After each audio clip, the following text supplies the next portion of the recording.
Oh, this is a treat this afternoon.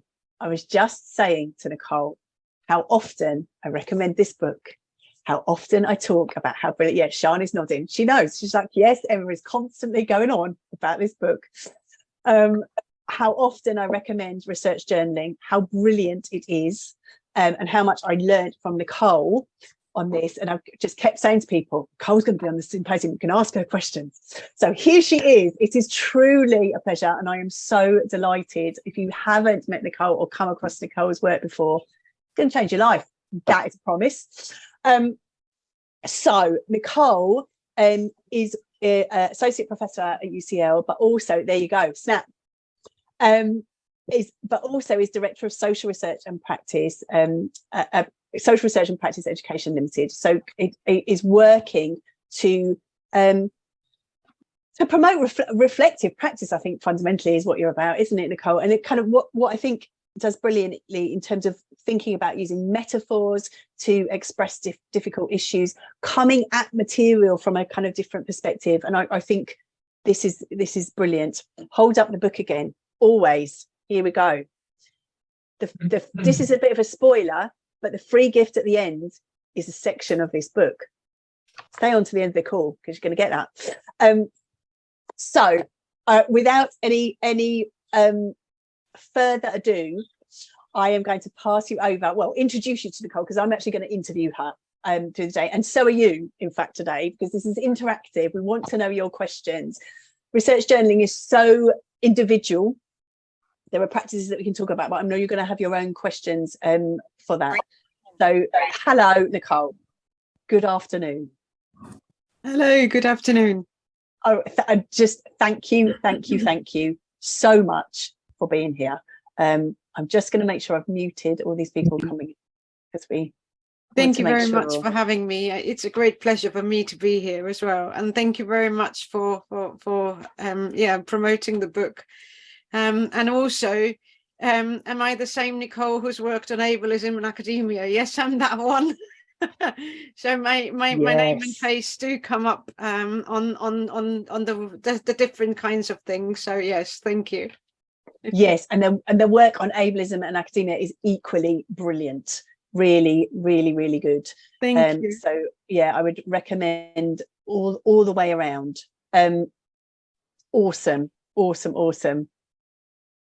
Hello, Nicole. Yes, Nico, there may be useful questions here to ask.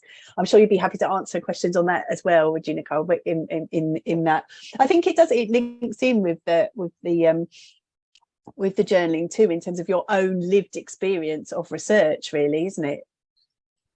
Yeah, I mean, it's if we kind of go to the first question about, how did I get there? It kind of started out with me being a PhD student, and I'm, if they say that you're a, what do they call you? They call you a mature student when you're 24 years of age. Well, let's just say I was geriatric when I started, and let's keep it at that then. One thing I had noticed already at that stage when I started my PhD, I was already a lecturer and had been a lecturer for a few years at my workplace. And I had been supporting master's level students through their research. And we were always going on about, keep a research journal, keep a research journal. And to be honest, I never really thought about, the research journal any more than kind of trying to get them to think about it and keep one. And like you say, I mean, in my own work, I was a secondary school teacher by training. I came into higher education from that side. So I was quite used to reflective practice and doing, keeping research journals. So it never occurred to me that people would potentially have problems with that task. So I just assumed it was all good until I started my PhD, because suddenly I was like, oh, I'm going to have the best ever research journal. It's going to be brilliant. It's going to be perfect. It's going to be exciting, and it's going to do everything I needed to do. And then I started looking at, any kind of guidebooks and advice books that I could gather that would help me keep that brilliant research journal. And then I realized there was nothing out there. So it was really strange to kind of be suddenly put into this position of trying to do exactly what I had asked my students to do for years, and actually not being able to do it because I was missing bits and pieces and parts myself. So I started my PhD in September, and I think it was in the October meeting where I said to my research supervisors, the book that I want is not out there. I'm going to have to write it. And to be honest, my supervisor, my main supervisor, my primary, wasn't particularly impressed, because he's like, well, you've only just started. Let's focus on the PhD, shall we? So he said, well, let's forget about that. And I thought, no, I don't want to forget about that, because I think there is a book that needs to be written. And okay, I haven't got the time for it now, but it doesn't mean that I can't come back to it. So I wrote the idea of that research journal book onto a card, and I stuck it into a plastic box. And this is it. So the plastic box is basically my box of ideas, and that is one of the things that I do and that I also explain in the book itself as a strategy of what you can do and how you can keep a research journal. So that was one of the things that I was then doing actively myself. And as soon as my PhD was done, I wrote the proposal and I got the contract. So I wrote the book. So this was one of the first things I did after the PhD, because I still realized that nothing had been done in the meantime. So it was still okay to have a go at it. And that's where we are. So it literally comes out of me not knowing and having the answers either. Which is where so many brilliant resources come from, because it's your own experience and this kind of this, I need this, and so I'm going to teach myself it, and now I'm going to share it with other people. And you can see that because it's very practical in terms of the exercises and things that you can do in there. So that's brilliant. Box of ideas, yes the box of ideas. We might want to talk a little bit more about that in it. To be honest, the box of ideas works in so many ways, because sometimes a lot of people are struggling after but some people are struggling after the PhD, but there is this kind of slump. You've spent so much time and energy on this big thing, and when that big thing suddenly disappears, then some people start floundering, and they kind of, well, what do I do next? And I don't really know. I haven't got a research plan. I don't really know where to go. And that box of ideas is then really quite useful, because you can draw it back out, look at it. And then obviously some ideas you'll still think, well, they're great, but I don't really want to do that now for whatever reason, because you haven't got the time, the energy, the money, whatever it is. Well, you just leave that idea in the box for another occasion. But then there may be an idea where you say, actually, this is something that I can do now, that I do want to pursue. So you've got a plan straight away of doing something else, and no longer struggling to really suck the ideas out of nowhere, because that's the hardest thing to do, isn't it? When you kind of feel like you're under pressure of coming up with an idea, then you don't have them. So as soon as you have an idea, whatever that is, write it down, stick it in the box. Don't make it disappear altogether. Just shelve it for a different time in your life. And like I said, some ideas you may never actually do, but some ideas you can pick up. I love it. It's genius. Yeah, someone described it to me as the kind of the vortex after finishing the PhD. And actually, as you say, this box of ideas is your friend there. Yes, absolutely. And I mean, there's a question there saying we are thinking of turning the thesis into a book, and I took that process to some other level. Yes, absolutely, yes, I did. But I think that the idea never really intrigued me. I always felt like, I mean, sometimes I'm thinking there's something sort of quite intrinsically different about me, because I get bored really quickly. So having to spend several years of my life on a PhD is something that doesn't really intrigue me. So having then thought about, well, if I'm already getting through the PhD, by the time I'm done, I want it to be done. I don't want to deal with it again and again and trying to rewrite it as a book. That was never something that interested me. So that's why I never wanted to write a book about the thesis or related to the thesis. So I wrote several articles, and a lot of the work has been published, but not as a book. And I don't think I'll ever have that energy. I mean, the idea is still there. So it's still in the box. You know, maybe when I'm older and I'm no longer teaching or something, maybe I then do go back to that first step. But at the moment, it's not something that I would want to do because I've got too many other good ideas in that box. Love it, love it, love it, love it. So what made you write a book? We've done that one. So another question we've got here is, what are some common misconceptions regarding research journaling? This is a juicy one. Yes. So I think the biggest misconception is probably that you have the research journal. That's probably the biggest one. And I'm saying that as somebody who wanted to write the perfect research journal myself.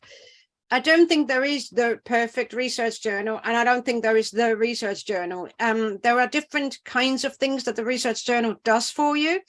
And as you go through the different things that it's supposed to be doing for you, then you have an option here of actually doing that in different forms and formats. So the idea that the research journal has to be a Moleskine, you know, like book, and it has to be lined and people have to write in full sentences or paragraphs, that's something that's quite often not realistic and not achievable for individuals. And because we are kind of expecting our journals to look like that, we are setting ourselves up for failure straight away, because you know, well, you know, you may be able to do it twice or 3 times even, and then eventually you kind of think, well, that's too laborious, I'm not going to do it again, and you stop doing it altogether. So, you know, by actually removing that misconception of the research journal and just like opening that space up for yourselves to just kind of think, well, you know, an entry, an audio entry, an audio recording of your own voice on your smartphone, that's also research journal. And that then helps you kind of get through that slump of having to do it, because suddenly you realize that you're doing a lot of the stuff already anyway. You just don't call it the research journal. And this is where then, you know, the misconceptions are often sort of stopping us from actually getting the most and making the most of the research journal. So, I mean, I think I should be saying the research journal has got several kind of tasks or roles to play. And one of them is absolutely to accompany you through the research process, to take notes on the observations and interviews and thoughts, it's all of that. Absolutely. But the research journal is also about accompanying you through your career. So, for example, having what I call the full CV is part of the research journaling, but it helps you in quite different ways. So if I just explain a little bit about the full CV, it's basically just having one document where you literally list everything that you do. And obviously the first time you sit down to kind of compile that full CV, it's quite painful, because you suddenly realize, you know, you have to draw all sorts of different information from everywhere to have it in that one place. But for example, in my own full CV, I have got successful bits, unsuccessful bits. I've got blog posts that I've contributed to, not just the traditional education publications, all of these other things as well. I've also got down, you know, who am I supervising? Who am I examining? All of those bits and pieces of information. Because what it does, when it then comes to people approaching you, you know, saying, well, we would like you to be external examiner for our course, but can you provide evidence that you've done any of this before? Then you don't have to scramble. All you have to do is cut and paste the parts from the full CV. So it basically helps you manage your research career in that respect a lot easier and a lot better. And that's also part of the journaling, because suddenly you realize what you have achieved. So it's almost like an achievements tracker at the same time. And that, again, is part of the research process. So there is so much that you can do that's not necessarily writing in full paragraphs. Now, I've noticed there are quite a few comments in the chat box. Yes. If you don't mind, Emma, can we pick up on those? I don't want these to get lost. Okay, this is brilliant. This is brilliant. So first of all, Beverly's just saying, wow, love this. I'm going back to the one where it starts, Ableism in Academia is available on Amazon for 99p on Kindle. Thank you for that shout out. Very kind of you. Ableism in Academia is also available free for download, not even 99p from UCL Press. And I'll post a link later. Amazing. I love the fact that you're so honest about what you aren't interested in doing and what you don't have time to pursue. That's probably to do also with me being a geriatric PhD student, because I'm not getting any younger, people. You know, there are certain things that you have to be pragmatic about, and age is always working against you, whether you like it or not. So yes. Can the research journal be used as data, for example, to add to your thesis ethnography and to add an autoethnographic strand, a way of being reflexive? Absolutely.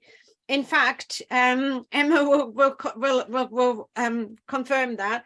I'm writing about that in the book as well. So it does say quite specifically that we should do that kind of work where we are thinking about our thinking, where we are thinking about our initial entries, that we are revisiting research entries with that, especially that, with that view of being reflexive and trying to challenge our own thinking processes from back when. So there is absolutely a scope here to do that. One thing that I would always say, whatever you do in your thesis, there are two things here to remember. The first one is the thesis is yours, so you do have scope to shape it in whichever way you would like it to be shaped. And if you want to include diary entries, you know, and that's absolutely perfectly, I don't know, suitable, allowable, whatever you want to call it.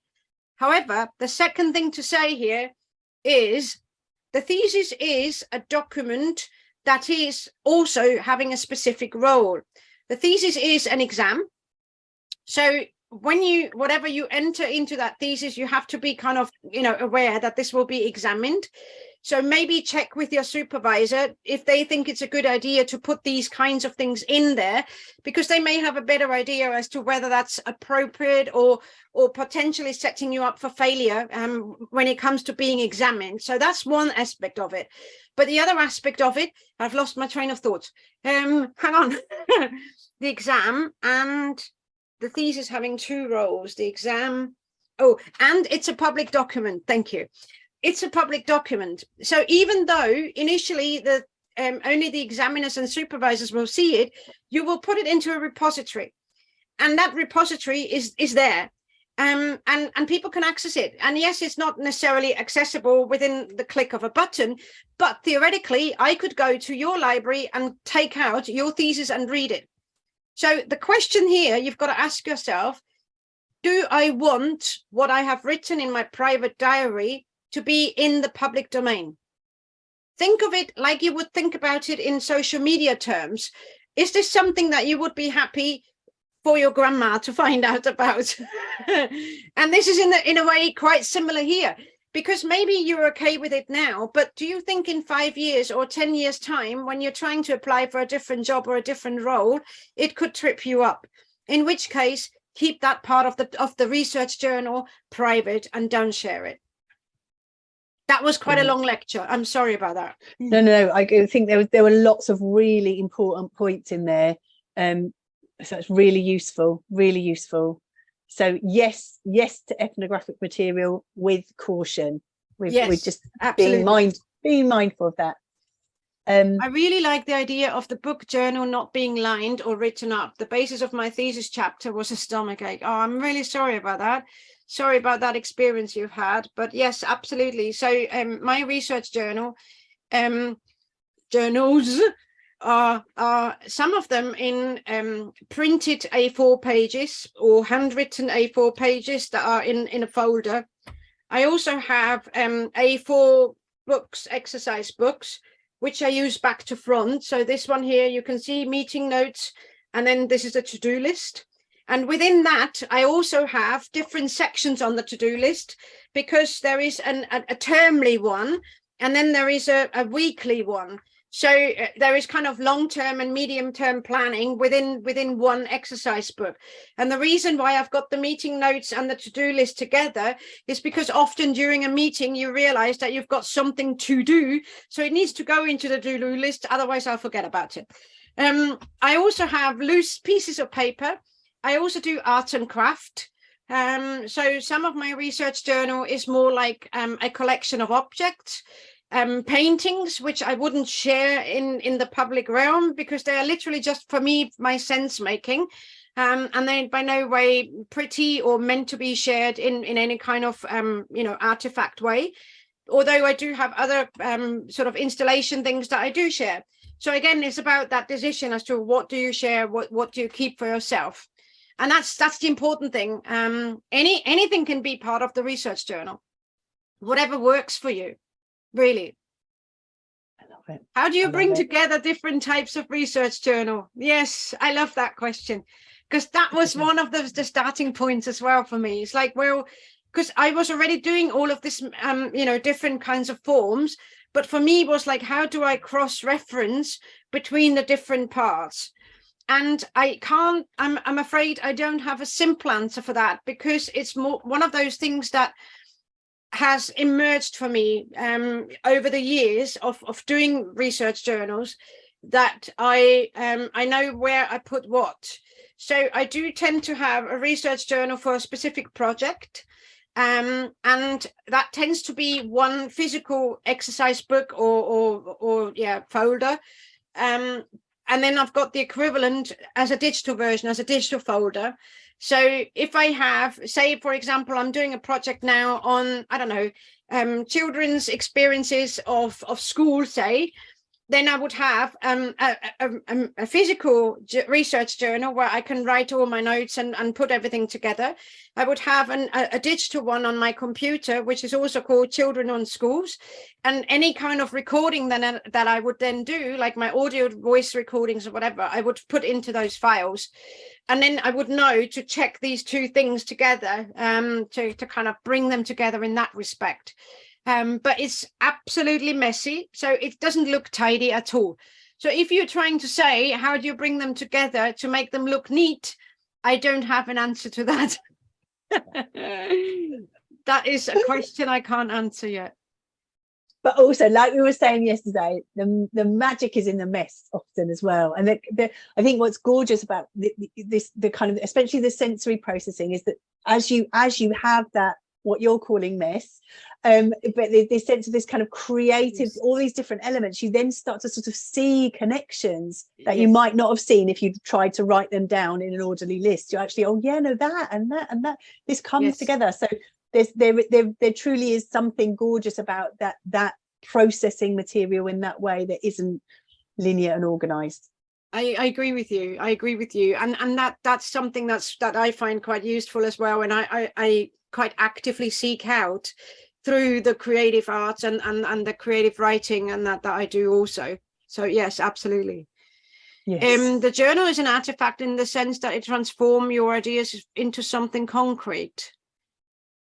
Probably yes. I'd say it is. It's just, in whichever way it helps you with your thinking, with your planning, and the planning, not so much about the research as well, but also about your career planning, for example, your idea planning, any kind of achievements that you and there are so many achievements that you will make and have throughout your PhD journey. So absolutely, it's basically just kind of concretizing in that sense what's going on, trying to make tangible that process that's perhaps otherwise quite difficult to explain and to show in a way. I love that you're reminding us of how sort of multi-dimensional the research journal is. Like you say, actually this is about recording achievements as well as helping you reflect on the material. Like it does lots of things, lots of things at once. Yes. There's a couple of comments about the CVE. Do check that out. It's a very, very, very, very nice idea. And like I said, I'm still using it now. And it is really, really easy to just go back and pick out the things that you need. There's a question here. What's the best project management tool for PhD students? How can we manage include or use it for keeping track of our research. To be honest, this is the funny thing, you know, again, this is my age showing. I haven't grown up with computers or smartphones the way the younger generations have. We did have a computer in my family when I was a teenager, but that's nothing to, you know, to what we are doing now with computers. So it doesn't compare in any way, shape or form. So I basically never had a project management tool, and I never used one, and I still don't. So everything I have is on the computer and in a cloud. I have advanced to that stage. So everything somehow, you know, sort of saved somewhere on a cloud. If it's very important, I will email the things to myself as well, just as a backup. So I do try to back up in many different ways, shapes and forms. But other than that, everything's really in Word documents and PDF files. I don't have any kind of other project management tool. For my PhD, I was using NVivo for coding. NVivo because, I don't know, because it was the one that was kind of available at my institution, I suppose. So it was the one software that I could download with no cost to me. But I've done NVivo, and I find it's really useful for particular kinds of things. But at the same time, it also showed its limitations. And one of the biggest limitations is that you have to learn how to use it to be able to use it well. And that's probably why I haven't bothered with trying to use any kind of other management tools, because again, if you don't know how to use the equipment, then actually the benefit of the equipment is not there for you to use. So you may as well just go back to pen and paper, because at least you know how to use that.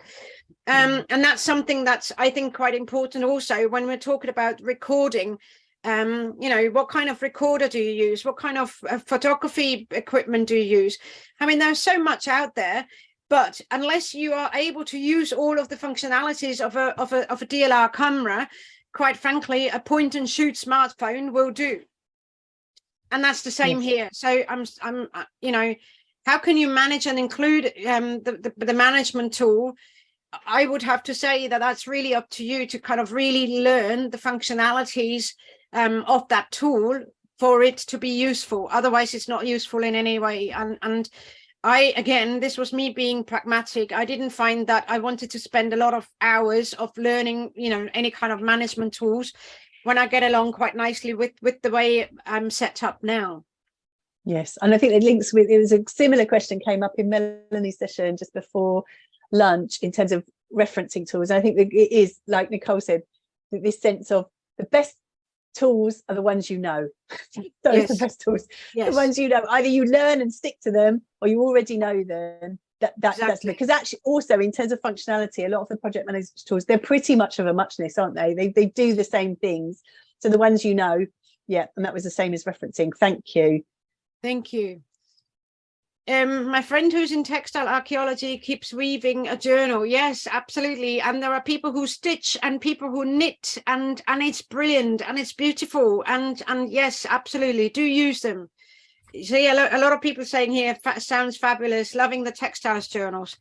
Any tips on making the best use of the material you've recorded in your journal? How do you prevent it from being something that you add but never look back on or use afterwards? This is where my approach for my own work is that I go back to deliberately go back to, so I make time within a research project, I make time to go back to it, to be able to kind of go over the things again and to draw out what I need to draw out from those things. So you basically just have to schedule time for that. That's the only thing that you need to do, and just do it, you know, rather than like not using it, actually do use it, go back to it, and try to use it in perhaps in different ways. So that's the funny thing, you know, a lot of the materials that I am using in teaching or also in books were never actually meant to be published. That's the funny thing. They were never meant to be published and shared in the public domain, but they're quite useful now to show people the stages from how do you get from A to B. how did I as a person get to have that final product? Well, there were a lot of stages in between that I have obviously kept quiet about, and now I'm kind of quite happy to share them with that proviso, with that caveat, saying actually this is the stage, this is just a teaching tool now, it was never meant to be shared. And I think that's what you need to kind of do for yourself, that you go back to your entries and you reconsider them, but bear in mind that you don't necessarily need to share them ever. Some of them you don't need to share. And to be honest, there are a couple of journals that I know I have in my cupboard that I will never look back on because I just don't feel comfortable going back there. Well, I mean, I'm saying never. Perhaps there comes a time in my life where I feel actually I can approach it now. But at the moment, I can't see myself using them. And yet I don't throw them out. They are still there. So, sometimes it's okay to not share the stuff. And sometimes I think it's just a case of, bringing yourself to look back. Yes. And I think we've talked about this as well before, in terms of this sense of this academic drive, indeed cultural drive, to go forwards, always forwards. Yes. And I love what your work does, Nicole, really clearly, is encourage us the value of reflection, the value of going back over things, the value of going back to things. That's where real amazing thoughts can come together. Yes. It's not just always on to the next thing, because you lose stuff along the way. Yes, exactly.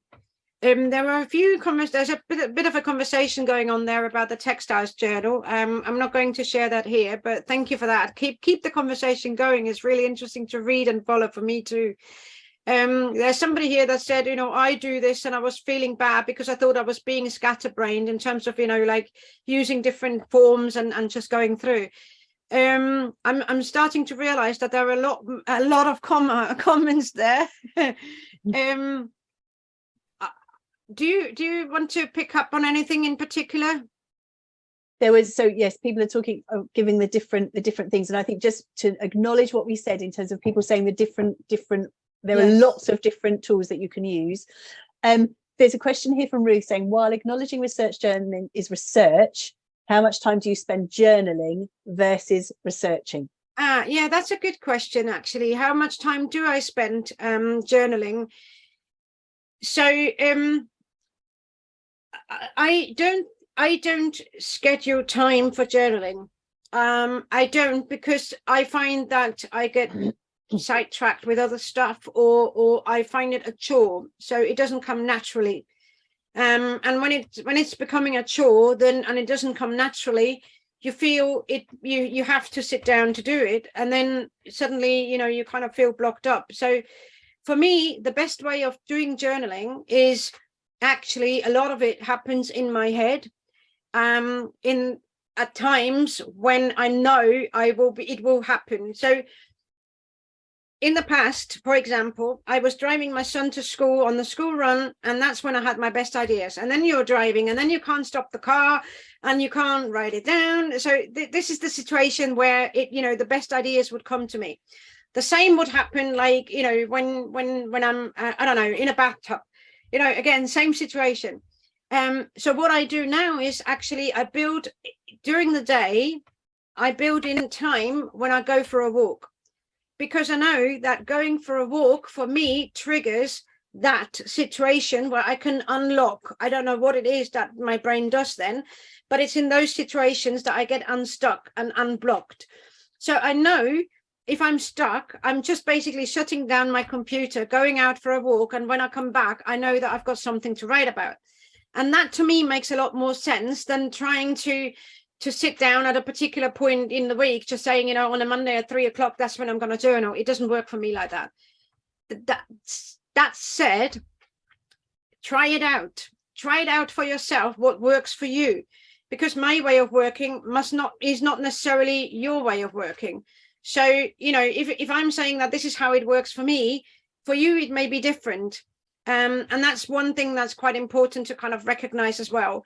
So I don't journal, I don't schedule journaling, but there are particular points in a research where I will be taking more time to think things through. So like, for example, if I've done 5 interviews, say, that's when I start thinking about it more, holistically. And I'd be going for a walk and I'll be starting to think things through. What have I heard? What have these people said to me? And when I come back, I'll be writing it. There's two questions here. One is around where to start. And the other one was around having things in too many places and it being disorganized and chaos. Okay. And how to deal with that. One thing I'd like to say, all of these recommendations that I've just picked up on there, on the software and programs, please do try them all out. They sound great, and I did experiment myself before I settled on my best way of working. So just to say, I have tried Evernote, I have tried OneNote, I've done all of those things as well, but for me, none of those did what I wanted them to do for me. So I've settled on my own way of working, and I hope that comes across, especially in the book, that I'm saying, these are just suggestions. It's not, there isn't one way, because every one of us works in slightly different ways. So how do we then start? It doesn't matter. Whatever takes your fancy. You may want to perhaps write a poem. You may want to take out your paintbrushes. It doesn't really matter where you start. Just do something, experiment with different exercise books, with different kinds of paper. Sometimes loose paper is great. Obviously, if you want to use paint, then you have to use thicker paper, because otherwise, it will just get soggy. So you've got all these kinds of things that you can, experiment with and try out. So I don't think there is any kind of particular sort of recommendation of how to start or where to start. It's just take a pen and a paper or a recorder and just make a start, and don't feel self-conscious about it, because that part is part of the research, is part of the journey, but it's also the part that's private, so you don't ever have to share any of this. And I think what's gorgeous about that, the encouragement to, you talk about this sense of engaging with that subconscious material as well as the conscious material, and taking up your paintbrushes, like you say, and you may not know where that's going.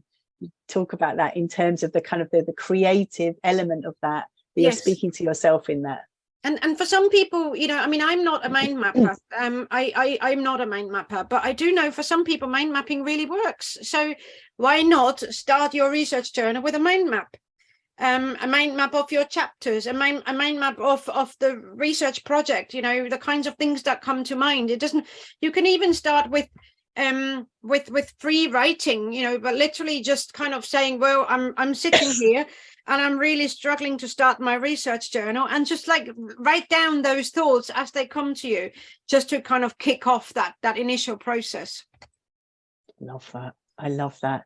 And then there was this other question around, how do you stop it from becoming, I've got disorganized and chaos there, and I'm wondering whether it's that sense of overwhelming. How do you deal with that so you don't become overwhelmed? It doesn't get to feel chaotic. Yeah, so I think the important thing is to kind of recognize that, this is the thing.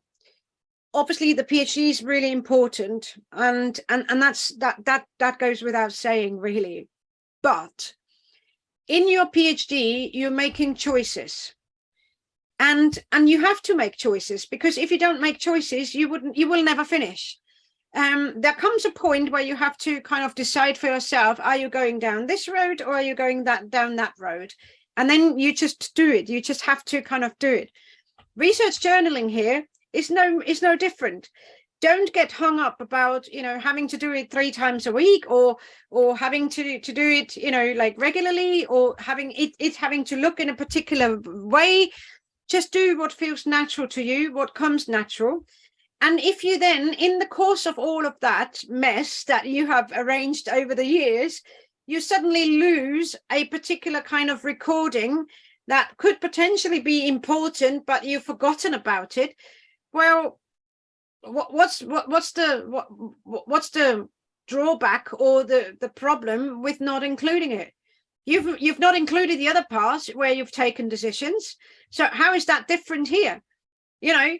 the thing is, sometimes life just happens, and you've got to kind of accept that, you know, there are certain things that you will miss, and we all miss stuff. I mean, if I'm looking back at some of the interviews that I did during my own PhD, it's quite funny, really. On one particular one, I even used that transcript as a teaching tool to demonstrate how leading I actually was in some of my questions. And that's fine. I mean, at the end of the day, we're all human beings, so don't expect you to be superhuman. You know, don't expect of yourself that you have to have it all perfect and brilliant, and it doesn't have to be. It just has to be good enough. And I love that this book is like a great big permission slip. And I love this sense of the sense of just engaging. It's your expansive view of the research process. This is the sense of and embracing, as Ingrid just said, embracing all the messiness of research, and celebrating it. Yes, there was another question in here about what do you think should be the main motive behind maintaining a research journal? So, yeah, I mean, it depends on what you want the research journal to do for you. So, I mean, like I said, you know, do you want it to be the companion to the research project, or do you want this to be the companion to your research career? And I think that's where the journaling then comes in. So if you want it to be a companion to your research career, then that needs to be your priority. And then, you know, anything that comes out of that research that may be going off on a tangent, for example, it gives you an opportunity for an idea into the ideas box, for example, or it gives you a line on the CV, you know, all of those things kind of come together. And I think that's where it's useful to have. And obviously, you know, with a lot of the research projects that I've done, they have led to some kind of teaching or book writing or something. And my research journal is now really quite useful as an example of, you know, this is how you do it, or this is how you don't do it, you know. So it's kind of, a lot of it is actually being shared now in quite a different context. So it is in terms of, yeah, it should be quite helpful to kind of keep track of your thoughts, your reflexivity, your career, your achievements, your finances. You know, budgeting is another thing. If you're involved in several research projects and you get funding from 3 different, you know, groups, you have to know what you've spent your money on. So it's simple things as that. It should just help you make your life easier. And I think that's the main reason why we keep journals, is to make it your life easier. Love that. Love that. Heather is saying, how do you recommend people approach research journaling if they're not inclined to artistic creative methods? I find these are common with core methods, but less so in research where people use if you're not inclined, yeah, well, I think it's still I think they're common within qualitative, but less so in research where people use quants. I agree with that. I mean, I do still recommend people keep a research journal, because sometimes, you know, it's important to kind of keep track of your thoughts at the time, you know, because, for example, in my research journal, I also include notes that have to do with readings I've done, my interpretation of readings, for example. And that's something that, you know, as soon as you do a literature review, that's quite useful for anyone who's doing quants, qual, whatever they do. You know, that's that kind of thinking process. Keeping a note of that is quite useful. But also, I would suggest that a lot of people probably, as their hobbies, do something creative. So whilst you're saying, you know, they may not be inclined to use artistic and creative methods, they may not be in the public realm. But if you tell them, you give them the license to do that in their own space and time, and they don't have to share it with you, they are probably quite happy to also write a poem or create, I don't know, a song or whatever it is. So a lot of scientists from the hard sciences, from the STEM sciences, are also quite creative people. So I know there is one particular person who teaches physics and astrophysics through being a jazz saxophonist. I don't understand how he does it, but it's great, you know. So there are obviously still ways how you can engage people.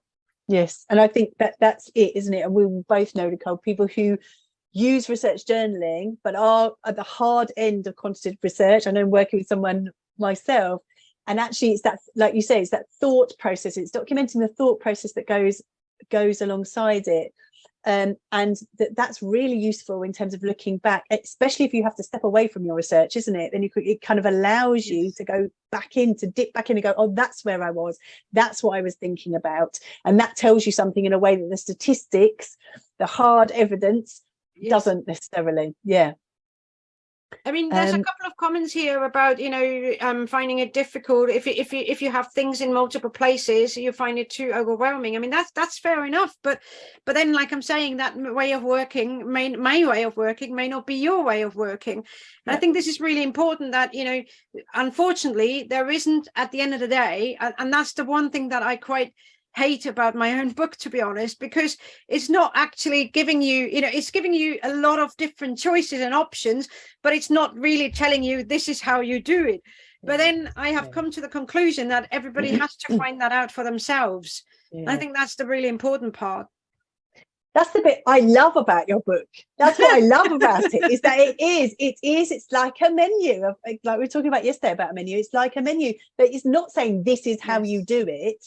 And that's the joy of the research journal as well, isn't it? It's like, this is your place to think your thoughts in your way. How gorgeous is that? I appreciate that, but at the same time, I do know that when you're a first year PhD student, you're kind of anxious to get it right. And getting it right will then mean that you've got some kind of step by step guidance, and that's something that I do appreciate, that some people may find that easier. The other thing that's a question there is, how should we focus to update our research journal at a regular interval? You start and then you don't really stick with it, and I find that myself, to be honest, the 1st of January with all the resolutions, and by the 5th of January you've already forgotten them, so that's something that's quite, again, that's quite normal. But I think this goes back to what I said at the beginning. It's about getting rid of those misconceptions. Who's to say that regular interval is more than once a year? We regularly celebrate Christmas, but that's only once a year, right? So what's regular? That's a definition that's in your own mind. That's your misconception that is at play here. So this is the kind of thing where I think it becomes really important. If you say that in your mind regular has to be every day, if that works for you, great, make it work, continue. Don't give up on it just because. So do continue that, but at the same time, try to kind of make it work for you. And if once a week doesn't work for you, maybe after every 5 interviews, well, that's also regular. It's a different kind of regularity, but it's still regular. And like I said, once a year is also regular. I love that. There's some more questions here around. Yes, there's no one perfect way. Absolutely, practicing that. This sense of different sources and working with different sources. Yes. Different sources focusing into a single key store would work best for most. The point is being able to find things and not to lose them. Yes, I agree with what you're saying there. At the same time, though, for some people, I find myself that, I've got an idea when I haven't got a journal on me, or I've got, I've got no time because I'm in between meetings or something, so I can't journal. So it's that kind of thing where you end up scribbling it down somewhere, and you don't necessarily have it. Now, for me, a lot of the times, and this is another thing that works for me, a lot of the times, as soon as I'm writing it down, I kind of commit it to memory a bit better. So often I don't actually have to go back to my notes, but I have to write them. If I don't write it down, I will definitely forget it. But if I've written it down, then it's kind of stored somewhere in my brain, and I don't necessarily need to find that piece of paper. Brilliant. There was one more question that we were going to kind of address here. This issue of, what advice would you give to anyone supporting others with keeping a research journal? So I think supporting others keeping a research journal, the one thing that I would say is, whatever works for you doesn't necessarily work for them. And I think that's the important thing, because a lot of the time research supervisors will say, well, when I did my research, or when I do my research, this is how I do it, and then assume that this is a good way for the other person to, I don't know, suck in the knowledge and the ways of working, and then it works for them, and it doesn't actually do that. So just because I like writing, in fiction, poetry, and because I like typing on the computer, doesn't mean that any of that will work for anyone who I'm supporting. So I think supporting others will only work if you, again, like you said, Emma, offer that menu and just allow them to explore their own ways of working, encourage them to use the journal, but at the same time kind of remind them that, if this way of working hasn't worked for you, try something else and experiment. So allow the other person to try out, experiment. And yeah, I think that's kind of probably the most important things, is not expecting them to replicate what works for you. Brilliant. And I love what Ingrid's written here. One of the best ideas is kept on a boarding pass. How gorgeous is that? And I think it's what you links to what you were saying, Nicole, in terms of the sensory memory. So as you write it down, there's a memory built with that boarding pass. Now I bet when you go back to the boarding pass, you as it's there in your journal, you'll kind of go, oh yeah, I was there, that's what I was doing, that's what I was thinking, that's what I was feeling. So how powerful is that? I think sticking things in, I love sticking things in, because there's a kinetic element to it as well, isn't there? There's got a kinesthetic element to it, not kinesthetic. And I think that this is that. For me, anyway, that's I'm quite a kinesthetic thinker. So there's sense that's really helpful for me. But not, as Nicole said, not for everybody. No. So I'm aware of time. Are there any questions while we have Nicole here? Any more questions before we close, or before we talk about the free gift?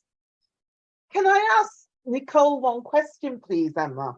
Yes, Beverly.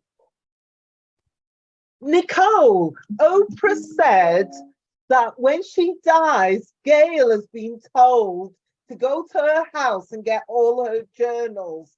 Who's going to get all your journals? Well, yeah, that's probably going to be my son, but I, he's gonna, my journals are going to be the least of his problems, I think. we've got so many books in the house that I think that would probably be the more problematic aspect. I think it does link to, I think there's a question behind that too, is there, Beverly, about having things written there that are going to be safe, and that there are some things that you don't necessarily want other people to read, and things that you kind of, there are people who are safekeeping people, if you see what set fire to the idea box, says Ingrid. Well, I think yes, but I think maybe, well, I don't know, I mean he's quite different to me, so he's probably not going to be picking up my ideas in that respect, but there may be an opportunity. I don't know, perhaps I hand it over to somebody. I don't know. So I'm just can you tell us a bit about the free gift, Nicole, that you are giving us? I'm just putting the link up in the chat there. Yes. So what I thought I can share as a free gift is, obviously I can't share the whole manuscript of the book, but I can share quite a lot of the resources that are made available with the book. And this is the link there that Emma kindly has posted. There are a lot of online resources available that kind of go with the book, that you can download. For example, a template for a full CV is on there. There's also some templates for how to gather data in a perhaps more interesting way, or how to do notes on readings, for example. So there's a lot of resources that have been put together to go with the book and that are described in the book, but they're also available online. So my gift to you is to basically go out and explore some of those resources and use those. I think characteristic generosity of spirit there, Nicole. Thank you so much. I'm aware of time, and I just want to see, Nicole, if there's anything that you feel like we haven't managed to touch upon that you would like to I think on the podcast. I always ask for top tips, isn't it? But yeah, I think that the important thing is really to just don't let yourself be stopped by your own expectations or by your own by your own sort of thoughts around what should be, must be. Just experiment and try and have fun, really. A lot of the time, I'm, like I said, for me, it's helped me think about things differently, because I'm able to prioritize a lot better now, in terms of saying, well, that really doesn't give me joy, so I'm not doing it. So what's the part that gives you joy, and if it's research journaling, if research journaling is a chore, then there is something wrong with the way you're approaching it, because it actually is fun when you're doing it. I find it fun. I love it. And just to recommend again this book, Making the Most of Your Research Journal. Nicole, can I just say actually, the one thing that I find really funny was also, I didn't say that, but Inga Mewburn, who's from the Australian National University, kind of gave a quote on my book as she was reviewing it. And she was saying Nicole Brown is the Marie Kondo of research journaling. And I found that really, this is what I was trying to capture with the book, is trying to say, find joy in it. Spark the joy, people. Yes. we couldn't finish in a better place.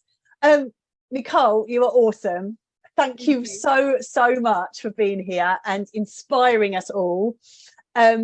To continue journaling, to start journaling, to enjoy journaling. Yes. Thank you so much. Thank you for your time.